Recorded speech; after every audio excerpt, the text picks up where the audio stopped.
Good morning, students. I hope you all are very well and stay at home. Now, today we introduce a business studies subject. Business study is a very important part and parcel of a commerce stream at the senior secondary level of school. So, let's understand what business study is all about. Business study is a broad subject in social science, allowing in-depth study of a range of specialties such as finance, human resource management, marketing, etc. It is a subject taught in schools and at a university level in many countries, including India, Canada, Australia, Argentina, and many more. So, let's today we discuss objective of business studies. It helps to inculcate a business attitude and develop a skills among students to pursue higher education. To develop a students with an understanding of the processes of business and its environment. To develop the interest in the theory and practices of business, trade, and industry. To enable students to act more effectively and responsibly as a consumer, employee, and citizen. It also helps students appreciate the economic, social importance of a business activity and the social cost and benefit arising therefrom. According to our new curriculum 2021, business studies syllabus is divided into two parts. Part A is of 3 units while Part B has 2 units. Part A deal with foundation of business where Part B deal with finance and trade.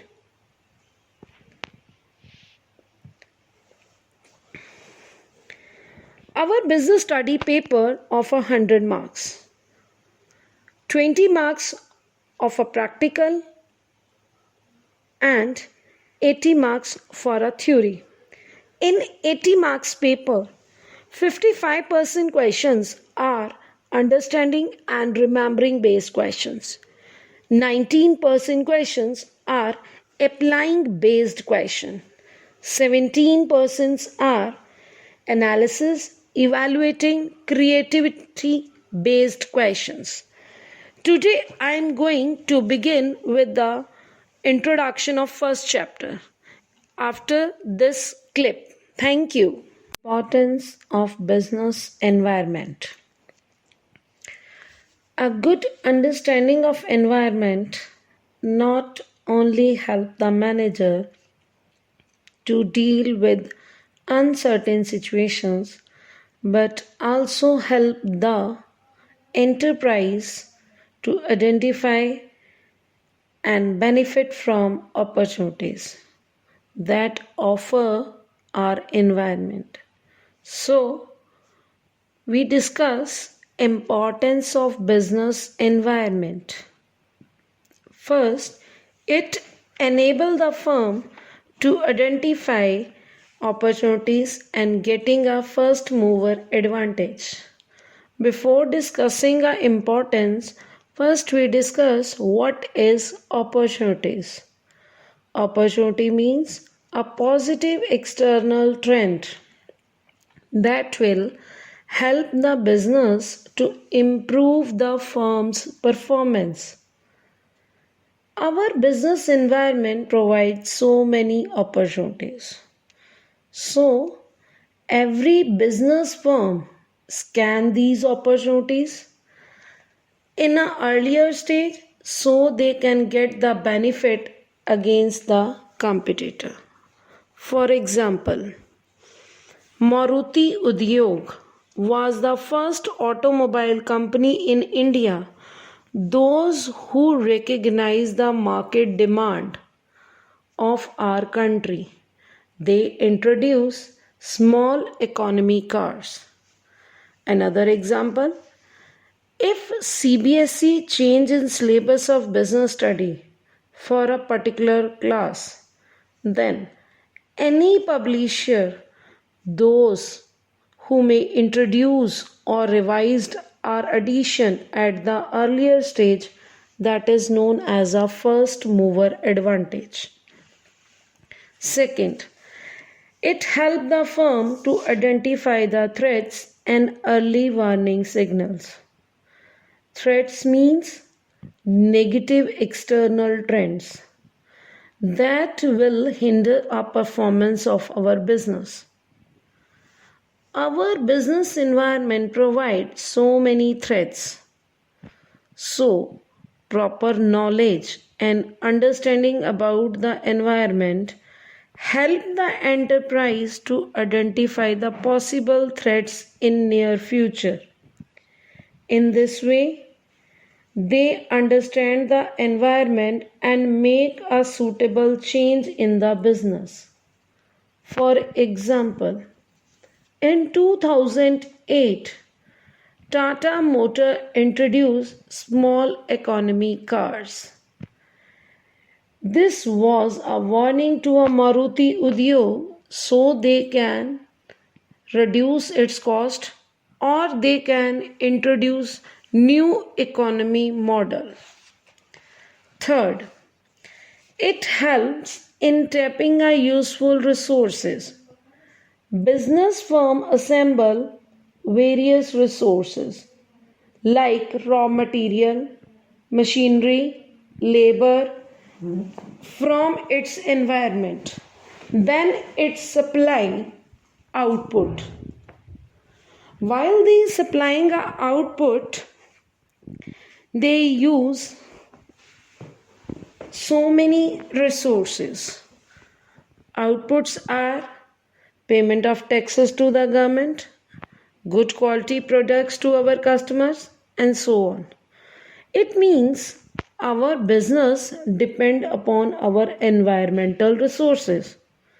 So, business design a policies to arrange the required resources so that it can converted them the output what the environment demands. For example, increase in demand for LCD monitor. Now the firm started arranging raw material for LCD rather than the CRT monitors. Next, it helped in coping with the rapid change. Our business environment is dynamic, where changes are taking place very fastly. Any type of organization, any size of organization, they can face dynamic environment. Market conditions, more demanding customers are the few examples to describe the business environment. To cope up these changes, manager must understand and examine the environment and develop a suitable course of action.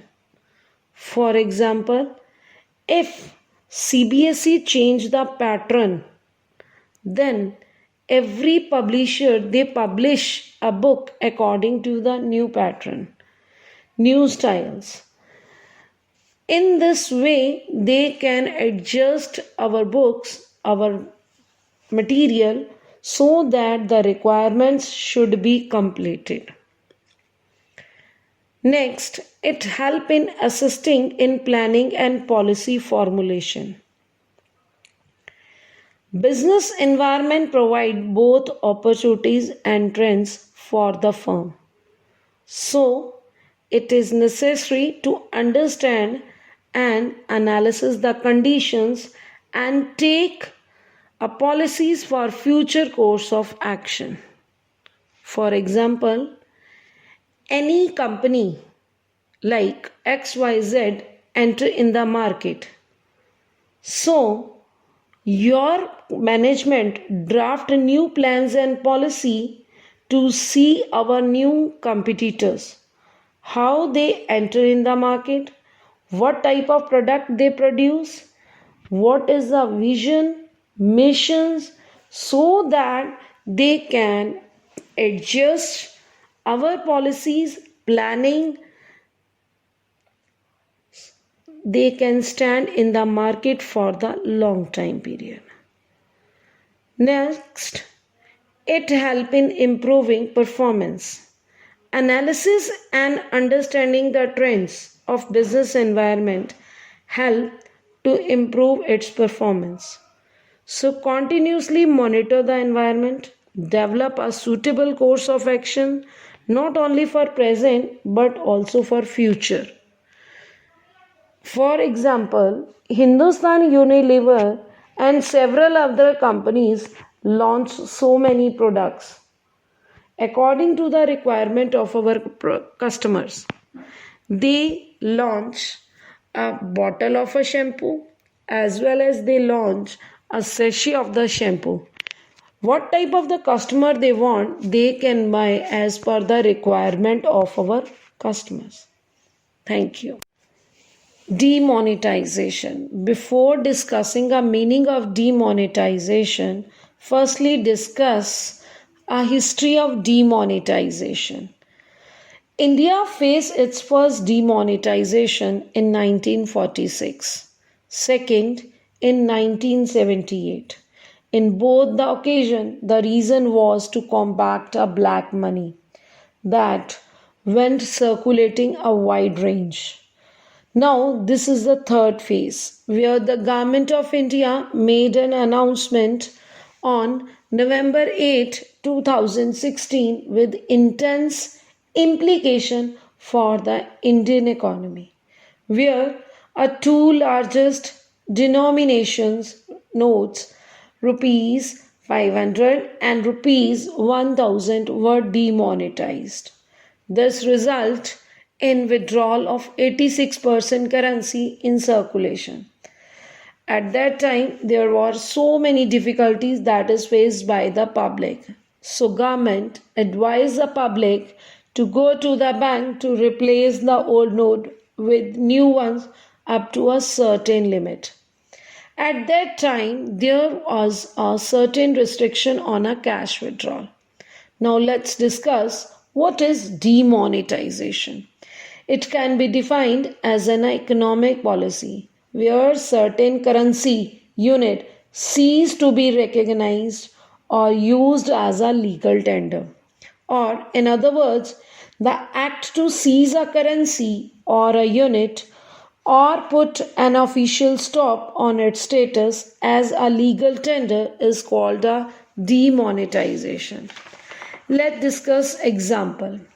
Suppose Mr. X, whose annual income is rupees 10 lakh, he pay income tax on our annual income, that is rupees 50,000. Now 9 lakh 50,000 rupees is a part of our taxable income. Suppose if they does not disclose whole income, they disclose only rupees 4 lakh income to our government. Now they pay a tax only rupees 15,000. In this way, he can save 35,000 tax, which is known as a tax evasion. And rupees 6 lakhs at that time is known as a black money because he does not disclose that part of the income to our government and does not pay any tax on that time. Now the government announced a demonetization. At that time, he was worried about that 6 lakh rupees because he does not deposit into a bank or any other company, financial company, because he does not pay any tax on that particular income. At the demonetization, the notes are available in the market, that is rupees 10, rupees 20, 50, 100, 500 and 1000. It is very easy to manage a rupees 6 lakhs at home, kept at home, because 1,500 notes required a less space to cover that amount. Now the government announced a demonetization.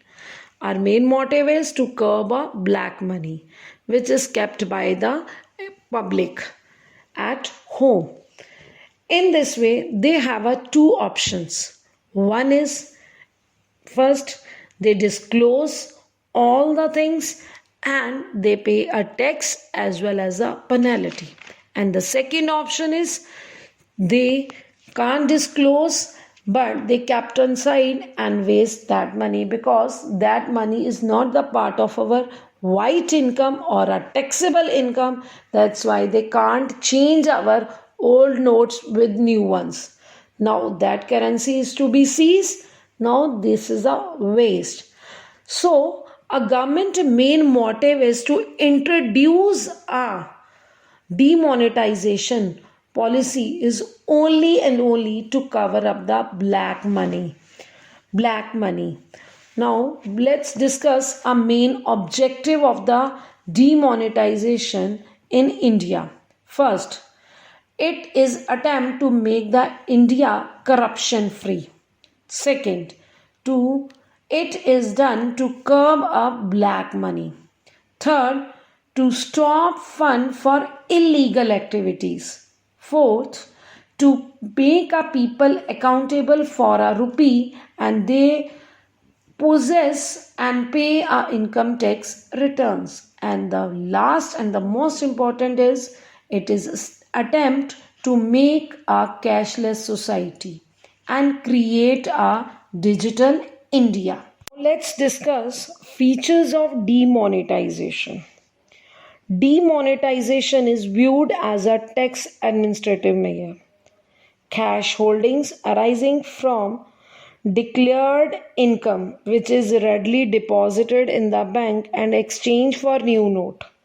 But those with the black money had to declare their uncounted wealth and pay a taxes at a penalty rates.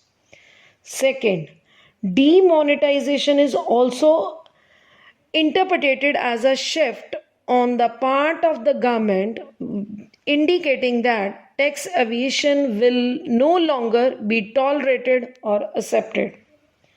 Third, demonetization also lead a tax administration channelizing saving into a formal financial system. Now that cash will be deposited into a banking system and bank provide a base loans at the lower interest rate. Fourth, it create a less cash or cash light economy, that is channelizing more saving through the formal financial system and improve the taxes.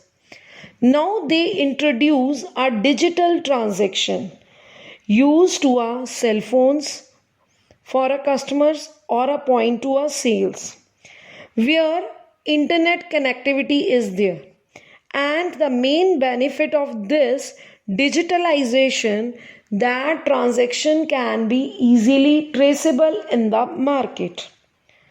For example, if you go to the right through the auto and you have to pay a rupees 20 to a auto rickshaw person, that person, they can go to a vegetable market and buy a vegetable for our family, and that 20 rupees notes they given to a vegetable vendor. That vegetable vendor go to a wholesale market and buy our vegetables, and that 20 rupees note go to that wholesale person. So in this way, it is very difficult to trace that 20 rupees note where they go or where they reached.